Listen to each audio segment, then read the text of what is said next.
Perdone, don Juan. Vale.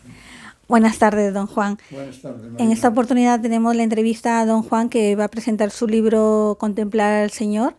Don Juan es de Valdepeñas, doctor en Medicina y en Derecho Canónico por la Universidad de Navarra. Ha publicado más de una docena de libros en temas de antropología, filosofía, sobre familia, matrimonio. Don Juan, en este libro de 150 páginas de Contemplar al Señor, la finalidad de este libro es contemplar al Señor, ¿no? Desde que nace hasta su vida pública, ¿no? Sí. Señor, Señor, quiero mirarte, contemplarte como te miraría tu madre, Santa María y San José, en los largos años junto a ti, pendiente de tus palabras, de tus gestos, en los que verían el querer de Dios y procurarían identificarse en todo con tu voluntad. ¿Qué entiende por contemplar al Señor? Bueno, ¿qué entiendo por contemplar al Señor? Podríamos empezar por decir qué entiendo por contemplar y luego lo aplicamos al Señor, ¿no? Contemplar una cosa es, podríamos decir con palabras así coloquiales, ¿no? Mirarla con cariño, mirarla con interés, mirarla con deseo de conocerla bien y de amarla, esa cosa que miro, ¿eh? Y si lo que estoy mirando tiene una especial importancia, con más motivo. Apliquemos esto al Señor. ¿Qué es contemplar al Señor? Querer meternos en las páginas del Evangelio, decía San José María al fundar el Opus Dei, meternos en las páginas del Evangelio como un personaje más, como aquellos que siguen al Señor de cerca, para conocer su mirada, sus gestos, sus palabras, es decir, cómo era el Señor. Eso requiere no solamente leer, sino contemplar, meditar, reflexionar. ¿Por qué contemplarle? ¿Por qué contemplar? En parte, la respuesta, me parece que en lo que me has preguntado antes ya está dicha, ¿no? ¿Por qué contemplar al Señor? Es que si tú me preguntaras, ¿por qué contemplar a la persona que amas? Y, hombre, si no contemplo a la persona que amo, ¿a quién voy a contemplar? Yo a la persona que amo tengo eso, que contemplarla, tengo que deleitarme mirándola, metiéndome en sus sentimientos, en su corazón, para identificarme con ella. Pues lógicamente con el Señor todavía con más motivo. Por eso quiero contemplar al Señor. Podríamos decir, contemplar al Señor, querer contemplar al Señor, es una necesidad de la persona que desea amarle al Señor. Si a mí no me interesara Jesucristo, pues no tendría ningún interés en contemplarlo, ¿no? Pero si me interesa Jesucristo, ¿cómo no voy a querer contemplarlo? Pero en el día a día, en nuestro trajín, ¿se puede lograrlo? Cuando hablamos de contemplación, probablemente mucha gente, y es lógico, es comprensible, ¿no? Pensará en San Juan de la Cruz, Santa Teresa de Jesús, ¿no? Y entonces, claro, esa persona diría, yo no soy ni San Juan de la Cruz ni Santa Teresa de Jesús, yo vivo en una ciudad de 5 millones de habitantes, con un ruido terrible, ¿yo cómo me voy a dedicar a contemplar? Bueno, pues sí se puede, hay que poner medios. No se trata de dejar de vivir donde estás viviendo y de dejar de trabajar donde estás trabajando, pero sí se trata de saber dedicar algunos ratos al día para hablar con el Señor.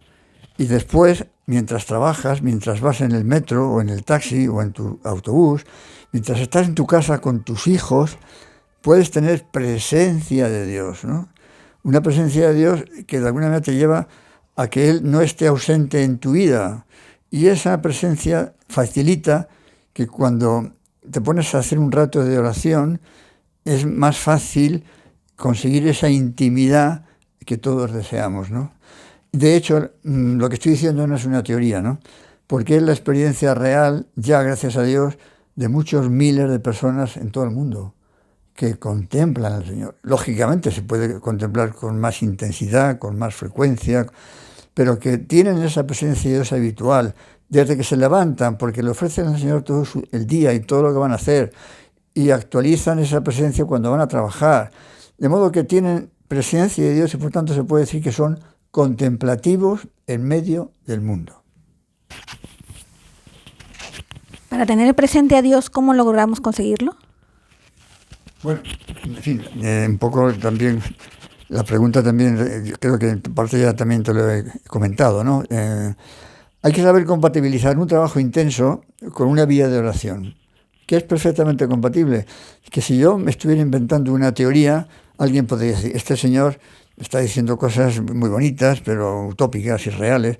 No, afortunadamente son reales. Yo conozco a mucha gente que tiene una gran presencia de Dios durante el día y que tiene a la vez una intensa vida de trabajo. Gente casada, gente con hijos, o gente soltera, no sacerdotes, también sacerdotes, claro, estudiantes de la universidad, o gente que está haciendo una oposición, o gente que trabaja en un comercio, en el Corte Inglés. Si se habitúa a tratar al Señor a diario, puede tener esa presencia y por tanto puede ser una persona contemplativa. Sabe ver a Dios en mil cosas también a lo largo del día, que le llevan a pensar en Él. Son cosas de la creación o los sonidos de una campana cuando va por la Gran Vía, por decir algo, o cuando va al campo y contempla la naturaleza, a la vez está viendo a Dios en aquello que está contemplando. O cuando ve una buena película, pues eleva el corazón a Dios y le da gracias por la buena interpretación de aquel actor y por ese buen argumento que tiene la película. O cuando lee una buena novela y sabe ver ahí también la mano de Dios en el autor que la ha escrito. En fin, es que son infinidad de cosas que cada uno puede y debe descubrir fácilmente. ¿Qué aspectos contempla de la vida del Señor? Bueno, como he dicho al comienzo, este librito no es de toda la vida del Señor, porque sería muchísimo. He empezado con lo que se suele llamar la vida oculta, es decir, los 30 años del Señor, ¿no? Desde que nace hasta que comienza la vida pública. Y claro, y ahí pues todos conocemos, hay infinidad de cosas que vale la pena meterse desde que es decir, ¿por qué viene Dios al mundo? ¿Por qué quiere nacer en un portal de Belén, siendo el Hijo de Dios, el Todopoderoso? ¿Por qué solamente se enteran los más humildes, los pobres?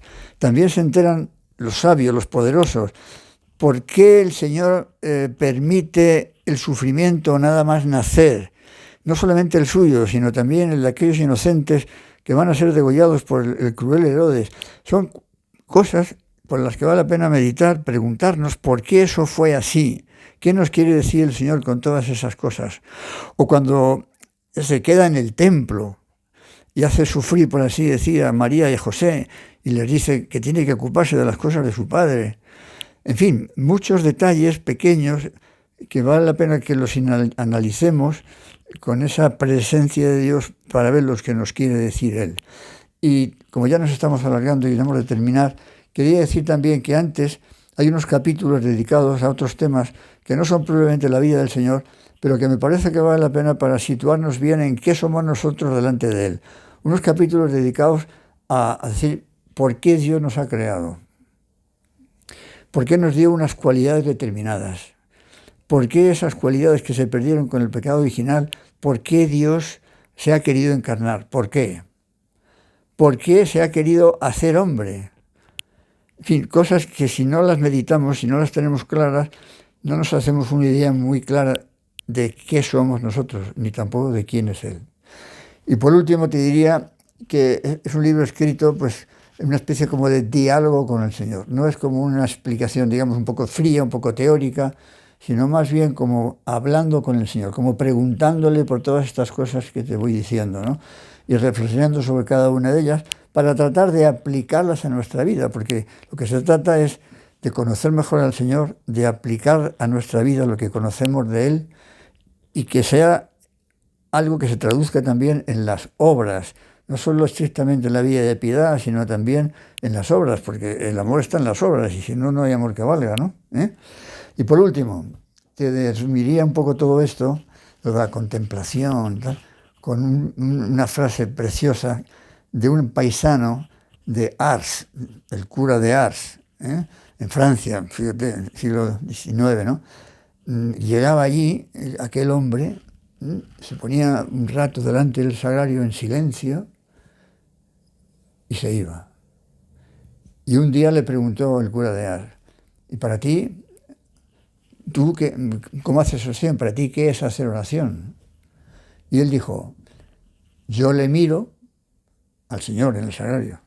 Yo le miro, Él me mira, en eso consiste todo. Y es muy parecido a otra cosa que comentaba también San José María, aquí en Madrid, en Santa Isabel, cuando él era el rector de Santa Isabel, ¿no? Mientras estaba a veces él rezando el breviario, confesando, oía un ruido de latas, ¿no? Entonces se asomaba y veía que era un hombre con aquellas alcustas grandes donde entonces los lecheros llevaban la leche. Le molestaba el ruido, veía al lechero, se ponía ahí de ruido, y entonces un día oyó, Señor, aquí está Juan el lechero.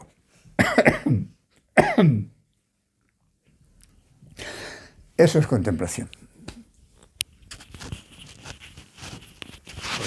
Muchas gracias, don Juan. Pues nada más. No sé.